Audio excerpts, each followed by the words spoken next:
Hello, everyone, and welcome to Grey Matter Talks Tech, a podcast with conversation on tech tips and insights for developers and IT pros. I'm your host for today, for this episode, Sam Barnes, Azure Solutions Specialist here at Grey Matter. And on today's episode, we'll be focusing on DevSecOps.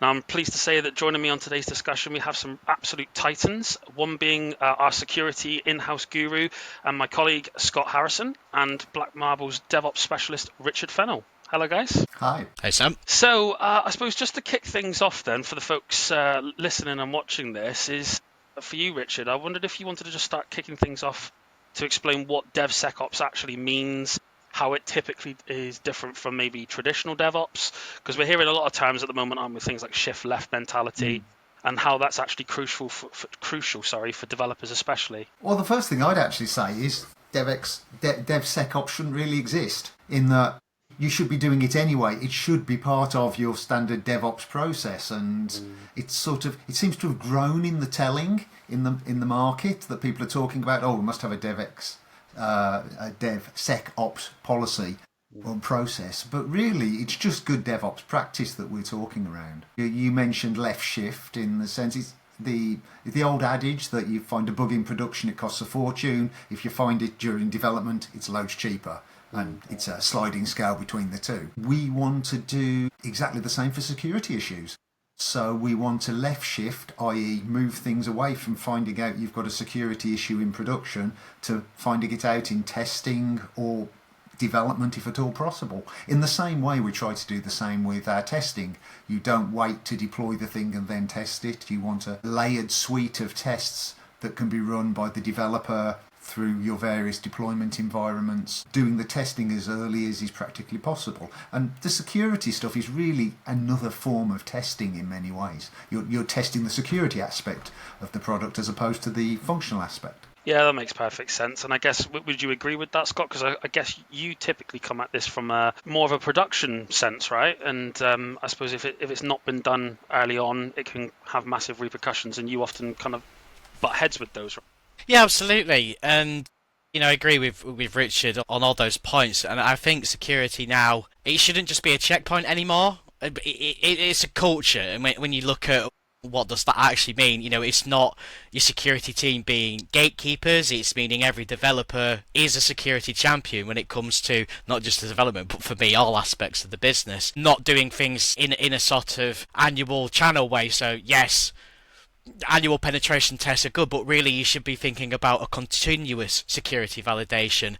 And again, another responsibility is, that's not my job, quotation. It's a shared responsibility model now, and I've been talking to a customer this week about they wanting to back up Azure DevOps, and Microsoft operate under that same shared responsibility model that they do with backing up some 365. So yeah, everybody should be conscious about it. Yeah, I wholeheartedly agree, and it's interesting you should say that as well, because it's certainly Microsoft over the last couple of years especially have put more emphasis on security, and they even chucking out initiatives like the Secure Futures initiatives, making sure that things are secure by design, and if it's not, don't release it. Those sorts of things are kind of almost being hard-baked now into cloud adoption framework principles, and I guess you probably help customers on that development lifecycle journey doing those sorts of things, right, Richard? Yes, certainly. It is, as Scott just said, it's a cultural change in many organisations. It used to be you had the external security team, often external to the organisation, pen testing specialists, but it becomes cultural in that every member of staff, particularly development staff, need to be aware of potential security issues. Threat modelling should be part of the software design process. There should be tooling in place that will validate things as early as possible. Yeah, and you can't get around that. Fundamentally, developers and engineers of all guises need to be trained in security, so they know what the common problems are, because we keep repeating the common problems. When you see on the news there's been a breach, it normally comes down to one of the relatively common, well-known ways of getting in. It's rarely super clever, it's mistakes have been made at some point and not been picked up early enough. So it's getting it culturally in that everybody has to realise that security is a key feature. It's table stakes for your project these days. It's got to run in a timely manner and it's got to be secure. So Gone are the days where you can push sites up that have no authentication. So, how would you go about instilling that culture, though? I'm going to open that up to both of you, actually, because from my perspective, is you can have as many tools in the world as you want, right? But if you're not actually, it's a mindset that you ultimately have to have here. So, how would you go about instilling that? Because obviously, developers will have their priorities, infrastructure teams will have their priorities. Security, you would hope, would be something that's high on the list for both, but they do come at it from very different perspectives sometimes. So, how would you go about instilling that culture? Again, I don't know, Scott, did you want to go first, and then Richard, if you wanted to kind of speak on that as well? Yeah, I mean, I can go from a sort of base perspective. I'm sure Richard can wax lyric about some of the technological aspects. I think it needs to be embedded. When we talk about your checkpoint model, security happens at the end. In a culture model, security happens continuously. For me, I think security scans should be run on every commit and not every quarter, which I think has been a traditional value. You're catching the vulnerabilities in the IDE, not in the production, which puts less strain obviously on development teams. And I've talked about many times about the growing threat landscape there is out there and the need for automation. And I think if you can put automation in where it's possible and not like a manual ticketing system for this, it can help massively. The best security is the kind of one, it's the one where you don't notice it's happening. It just sort of, you've got it there and you know it's got your back and it's fixing those problems for you. How about yourself, Richard? Anything to add on that one? Yeah, certainly. I think going back to the point of training the team and things, the fundamental knowledge stuff, programs like Cyber Essentials and all of those that give good IT security awareness to people, they're really good. Developers probably need to go a bit further, and it might be old-fashioned, but reading is quite a good technique here. It's been around a while, but there's a book by Michael Howard, not the ex-Conservative MP, called Writing Secure Code, which is an excellent read. It's on the Microsoft Press, which is an excellent read. There's many others on the subject. It's one we use that covers all of the major sort of areas, goes through things like doing threat modelling during design, trying to look for potential gaps, but equally just starts talking about things like SQL injection attacks, which even though SQL injection attacks have been one of the commonest vectors for forever, they're still there in the OWASP top 10. And mentioning OWASP, the body that sort of lists a lot of security vulnerabilities, keeping an eye on all of their notifications helps. But getting the people to know what they should be doing, that doesn't protect you from you've got vulnerabilities that are out there, the more aggressive attacks and things. There's stuff you can do in your development process as well, tools-wise. And normally, the majority of them, as opposed to the tools Scott's mentioned, the sort of pen tests and those, which are sort of after the fact, the earlier ones in the process, they tend to bolt into your build automation process as some form of static analysis of your code or dynamic analysis in a test environment.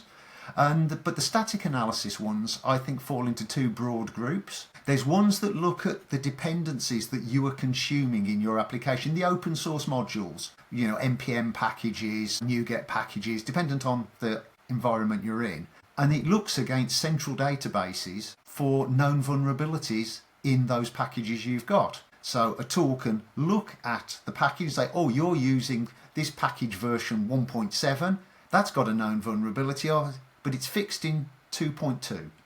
And it can give you that information. The other side are tools that will look at your code and tell you if you're writing a SQL injection attack. You have poor coding practice, that sort of thing. And these types of tools, and there's many of them out there, they can provide a very good sort of set of guardrails around your process. So sort of the common ones we tend to see around a lot are GitHub have their GitHub Advanced Security, and many of those features are available across the GitHub suite, but particularly at the GitHub Enterprise level. And the tool in that suite, Dependabot, will do your analysis for dependencies. And it'll even, if there is a known fix, it'll write the pull request for you. So you only have to accept the pull request to bring the change in. And in the same suite, you have their CodeQL tools, which will do heuristic analysis of your code base and make recommendations around whether it is secure, as well as many other things. And again, with the advent of AI, it can start to make suggestions to improve your code as well via PRs if you want. But there's other products out there. I've used SonarQube, Snick, OWASP. I mentioned before, they have a whole pile of open source tools. There's the OWASP open source dependency checker. I've used that in many cases as well. They all do broadly one of those two areas, but the key is to get them wired into your build pipeline so they get run on every commit or at least every PR or whatever. So anything that's got an issue is being dealt with really early. You're not waiting till it's got out and you've wasted effort testing something that's got known vulnerabilities. Yeah, that makes perfect sense. And I mean, a couple of things that you kind of mentioned there in the sense of that I wanted to pick up on is, SQL injection attacks, things like this that we know have been around since, for ages, are still happening because they work, right? Mm-hmm. So I guess the question I would ask, I'm going to ask both of you again, actually, on this one, is would you say it's harder for a development team to get into that cultural mindset or a production team, or would you say they both share a similar experience? Just because I don't know whether or not I would feel that it's harder, but it's definitely harder to put it right after the event once it's gone through to production. So I don't know if you had any thoughts on which would be harder for the team. I think it's very, very difficult these days to say, especially when it comes to humans and machines working together, because I mentioned the automated side of it. Now, undoubtedly, I think the use of AI in security in general, it's only really just started to surface. It's only really started to develop in such a way where we think, okay, this is going to be a really, really helpful thing for us to do. But I think it still has to be paired with the human element and then actually having some form of champion within the development team actually driving that. But then the other, and this is no mud at you, Richard, because I know you're in the development side. Developers tend to lean towards, well, I like development, and I love the coding part, I love making this stuff. It's just adding something else that they're, if you were to ask, and we do come across this sometimes because of shrinking resources at businesses. Sometimes if it's a small development company, you'll have a developer who knows tech, but he's also taking care of some of the majority of the other IT at the business as well. So it's where, again, I think automation definitely leverages, but it's a very hard question for me to answer that one, really. Too many ifs, buts, whens, spider diagrams going off here, there, and everywhere. But it is cultural, and I think it's been touched upon already that security is everybody's responsibility, and you can't delegate it. Well, that's Sally sitting over there. She does security. None of the rest of us do, but she does. Yeah. And that's sort of that's great, but probably most of the issues are beyond the control of that one person doing security. Yeah. It's that sort of, you've got to get it baked into the process. The developer's the one who can inadvertently commit a secret into source code, into source control that gets propagated out insecurely. The guardrails need to be in for everybody. You've got to deal with the cultural issue. In the same way the big move when DevOps appeared was, we used to say, well, when we did Scrum, we started to integrate the developers and the testers into this unified role of doing both, and everybody's got to do some testing and it's quality. And then with DevOps, we said, well, we're going to add in IT as well. And maybe that is the difference with DevSecOps. We're getting the security specialists into that core team, but my view's always been everybody's an engineer in the end. Mm-hmm. You might have had slightly different hats, but you've all got multiple hats and you do swap them around. And it used to, the developer can no longer say, well, I don't do testing. That argument was 15 years ago, whether testing is a separate... And with moving in many organisations, well, I don't do infrastructure, I'm a developer. Well, no, you're writing your Bicep, your Terraform code. Everything's virtualised. And it's just, we're bringing in the same. We're trying to formalise things. We should have always been doing it, but it has always been that security was the feature that got added at the end. And when systems weren't implicitly connected across the board, you could get away with that someone had to break into the building to gain access to the SQL box because nothing was connected to it outside. But that's not true anymore. Everything we've got these days has loads of connections, is probably backed off the same directory. You just can't get away without considering from day one, how am I going to authenticate that? And what's the security stance of this system? Everything gets locked down. Yeah, and it's a really valid point, and it's interesting that you kind of bring that up at that stage, because certainly from my perspective, everyone wants the clever answer. Everyone wants the oh, this is a big threat, but actually sometimes it's the little things that often cause the biggest problems. And it's interesting trying to, I guess, educate is a good way of putting it, people to understand that governance is as much a part of this conversation as anything else. And actually, if you can bake that in from the very beginning so that you automate that whole process, then it's a lot easier to manage going forward, isn't it? Yeah, it's when setting up automated build pipelines. If you're starting a new project, if you set up your build pipeline so that you've got effectively a hello world application in whatever your platform is, you have a build that builds it, runs the tests that probably don't exist, but at least it runs them. Maybe you have one hello world test and it can deploy that out to wherever it needs to go. And then you go, well, this build, we've got to keep this build working and not being broken. If you've bolted security into that same process, you stop the issues propagating. So if your build process runs dependency checking, or you run run dependency checking anyway every night, as soon as a dependency is known to have a security flaw, no one can build the product anymore until you've done something about it. Because if you don't do it then, chances are you'll forget to do it and it'll get into the wild. You know, it's some of those. People are going to complain about the constraints. You're slowing me down. I have to wait for this build. That analysis takes too long. But they'll be complaining even more when they're being pulled in at midnight on Christmas Day because of that data breach. Yeah. You know, it's the old one. Well, who would you like to be explaining that to? Yeah, it's. I always remember I was always taught 2 minutes taken saves 2 hours running around, and it's it's a good rule to live by. Yeah. It's get the guardrails in earlier. Maybe it's the education. This stuff's here to protect. You know, and there's no point you wasting your time writing a system if we've got to make it secure later that causes a re-architecture. You know, so try and consider things early, and so you don't do things twice or 10 times or whatever it's needed. Yeah, that makes sense. So I'll come to my second question that I kind of picked up on then, is that you listed quite a number of different features within GitHub, but other solutions as well. Do you have a particular favorite tool? Is there something that you typically go to?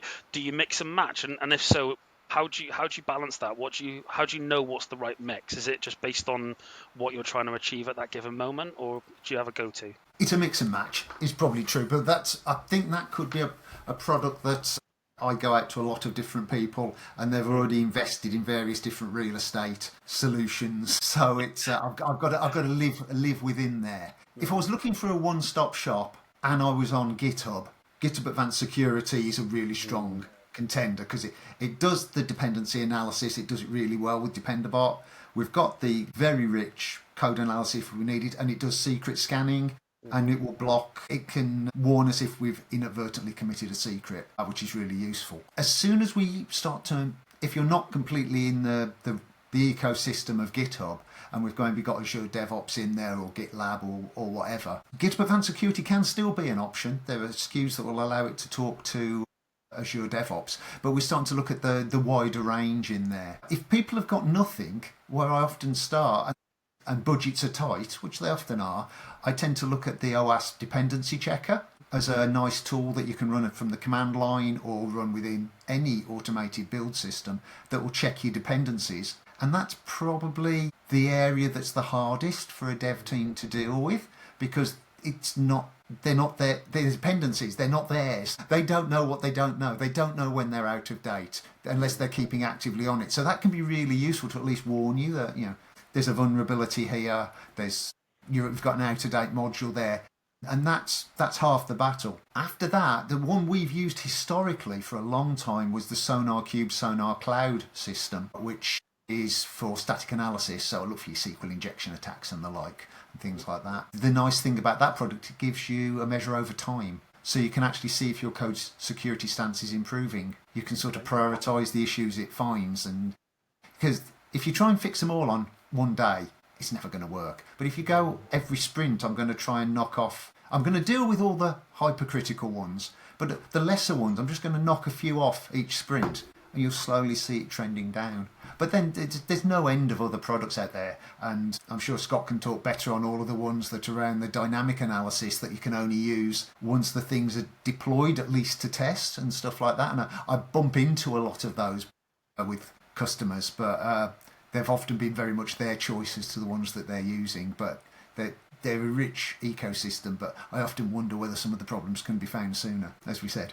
Yeah, I mean, Scott, would you like to weigh in? Because I know you deal with an awful lot of the vendor solutions. Do you have a typical go-to, or do you, again, same question, do you tend to mix and match? Because I know we certainly have complemented tools in the past, but it's certainly becoming more and more common now that security vendor solutions are incorporating as much as possible into a single point. Yeah, and I think the best reference I can make here is towards AppCheck.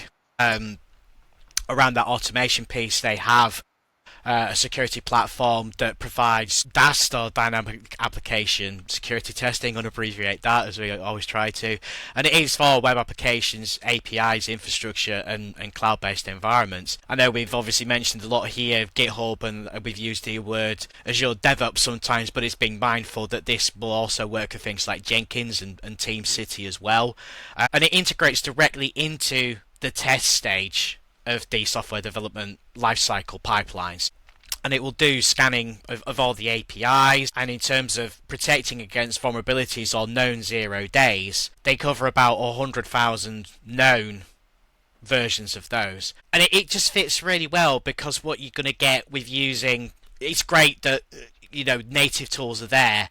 And I think native tools, for me, I would always go with that as a primary, because they've been built with the same languages and built within the same ecosystem. But where AppCheck certainly fits in, or I certainly think one of the advantages of that, is it can reduce the time with easy deployment, and then it automating that vulnerability and confirming some of the need. I'll point that out as an emphasis there, will eliminate some of the need for manual verification, because I still think that human element needs to be on the backside. And one thing we've already talked about is the shift left model. It fits squarely with that, and putting DAST into the pipelines and just keeping on with that dynamic security testing, and then not slowing your development velocity at the same time. If you're in a rush, of course. As we all are most of the time. So on that note then, because we've kind of had Cyber Essentials and things like that mentioned as well in this session, are there any other frameworks that you typically find helpful or that partners want to actually focus upon for a security operations perspective? Ones I tend to see from the development side are normally things that are impacted due to the regulatory nature of the various spaces that they're in. Whether it be the audit requirements or ones that actually come from some sort of just a corporate standard coming in from, I often deal with a lot of companies who are merging DevOps strategies because they've grown by acquisition, or different teams have done different things, and there'll often be a government impact there that you've got to start using these tools. But yeah, in most cases, it's normally some external body has required them is often a constraining factor. But then equally, that customers do go for, as an organisation, they're going for Cyber Essentials or ISO 27000, all of those, though none of those particularly speak to this is the way you do secure development. They talk to the fact that you should be secure. So you've got to consider and have something that the auditors and the assessors are comfortable with. So it's not a direct one-to-one push, but it's certainly something that comes high up the agenda of discussion. Sure. Scott, anything that you want to add to that? Yeah. I think one of the things that I've been talking about for a while now is the number of frameworks is expanding exponentially, and actually understanding all of it, coming across certain customers, and because we work with a lot of ISVs and they're creating products to sell on to businesses, it's actually the customers that are coming to them and saying, well, you need this, you need A, B and C, or we won't work with you. It's certainly put a rise to, and talking outside of the DevSecOps bit now, is a massive rise in compliance management platforms to help organisations actually manage how far they're getting through these compliance frameworks, where they are and what stage they're at. Because if you look at something like ISO 27001, the gap analysis implementing the ISMS, it's just a multiple stage process until you actually get down to the final certification. I certainly think that there's also, changes incoming, and referring directly to the Cybersecurity Resiliency Bill, which we've done a previous podcast on as well, because that's hitting in the initial stages. It is about critical service providers, so telecom, gas, electric, all the ones that fit under that, and actually them meeting a regulatory standard to actually pass this. But then at the same time, it talks about MSPs in going under that same legislation. Now, I think that there's so many different forms of MSPs now, MSSP. You've got your standard MSP, but then there are some that might actually, Richard, you might tell me if this is a thing or not, that might actually do development for customers as well as providing IT services. They might actually do some custom work, and again, they have to start.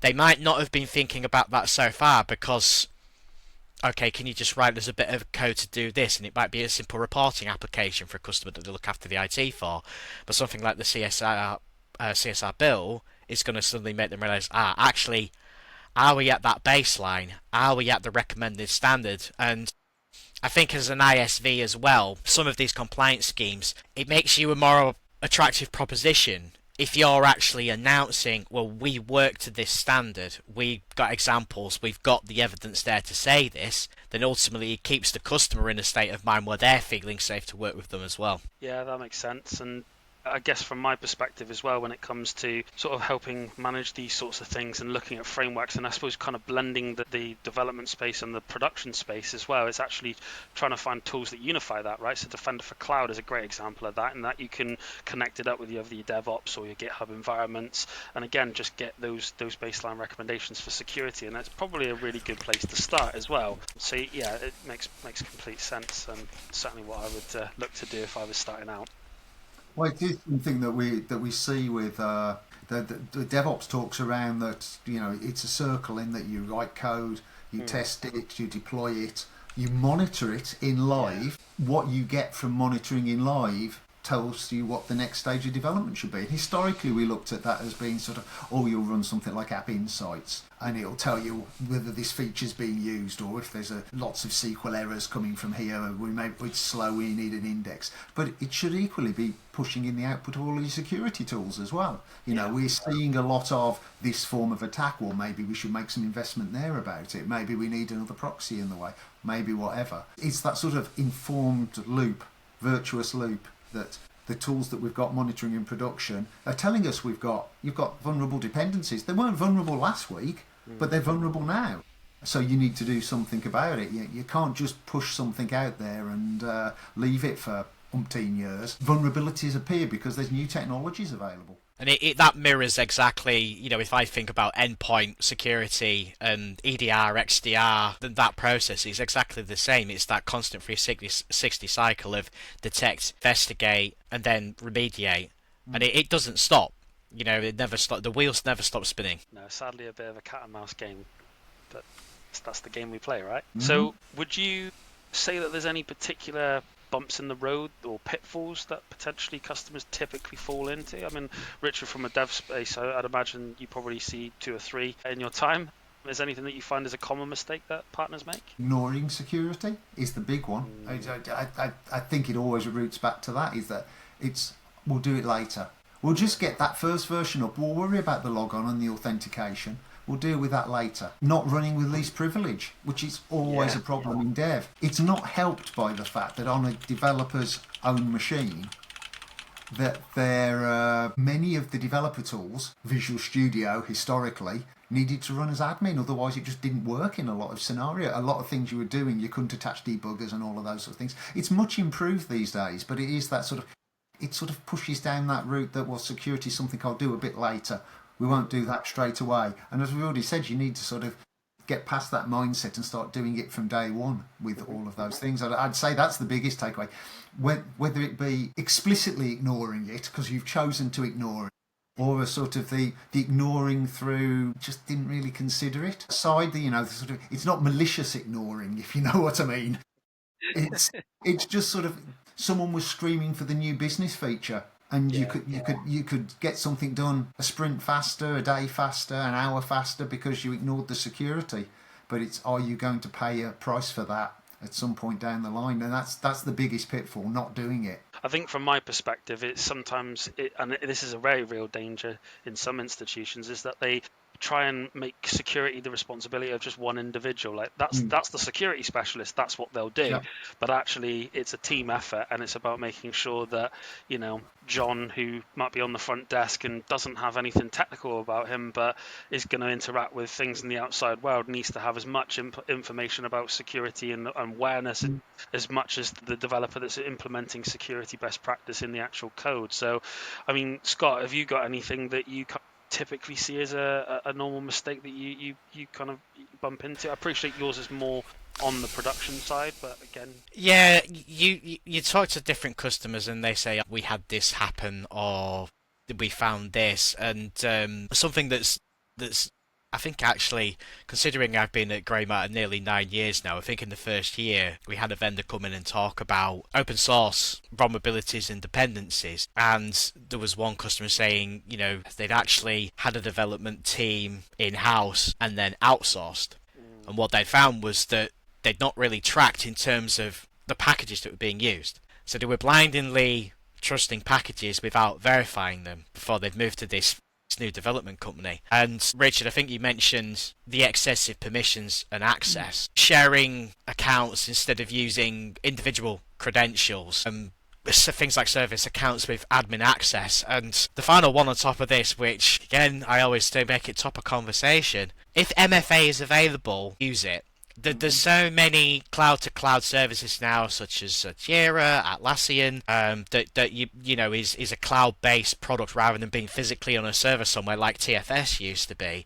If MFA is available, now some of them charge for this, and yes, budgets kind of get a little bit tighter. It should be a must-do. If it's available, just put it on there. yeah, it's a really valid point. And actually, two things that kind of strike me there from what I see regularly is security is as much about monitoring and monitoring the right things as it is about actually deploying the right tools.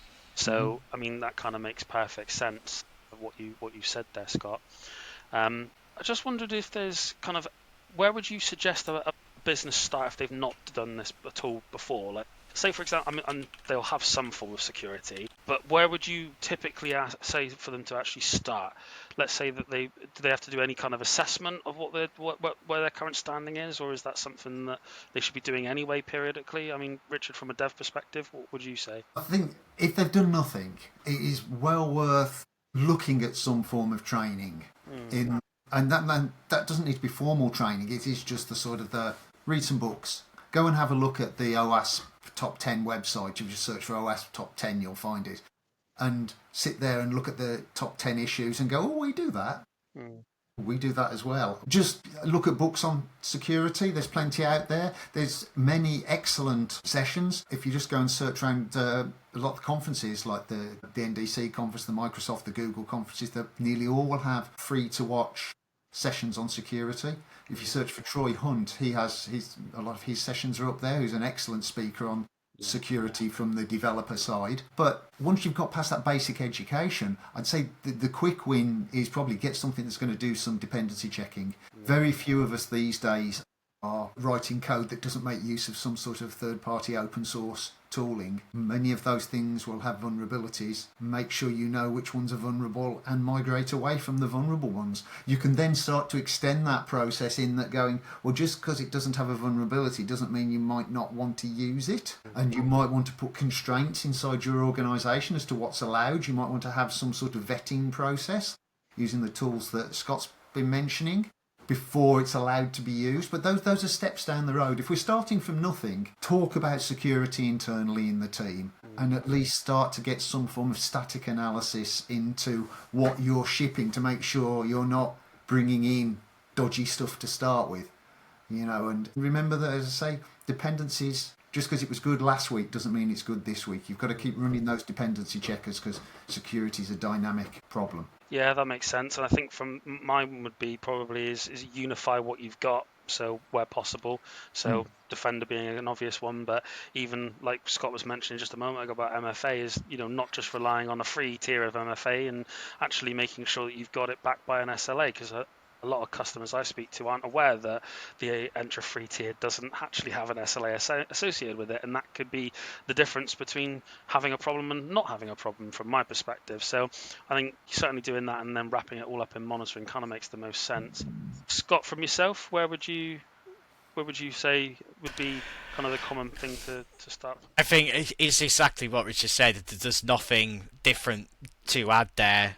The continuous training, I talk a lot about security awareness training, not from a development perspective, but from just an everyday business perspective. The statistics speak numbers in terms of, how many email breaches there have been last year via leaked credentials. We are seeing a shift as well. Certainly one of the training providers that we use, they have as a base just your standard day-to-day to look out for this, but they've implemented a secure code training course that covers things like OWASP, misconfiguration, ISDOR, and they're actually making it interesting. So again, we know developers do like a bit of competitiveness, who's doing what the fastest, and some of them have started to almost provide like Hack the Box, for instance, as well. That's a great resource to go to challenge developers against each other. And I think, go and look at content. Two of the best resources I think on both YouTube, even Instagram, are David Bombal. Everything about DevSecOps, GitHub, open source, and different tools that can be used to secure environment. Yeah. Well, thank you very much, and thank you, gentlemen, for your time. I'll wrap things up there. I think the key things for me was making sure that people are aware it's not just one person's job, it's everybody's, right? And making sure that we start from the very beginning. Yeah. Thank you very much for listening. If you do have any questions, do please pop them across over to greymatter.com.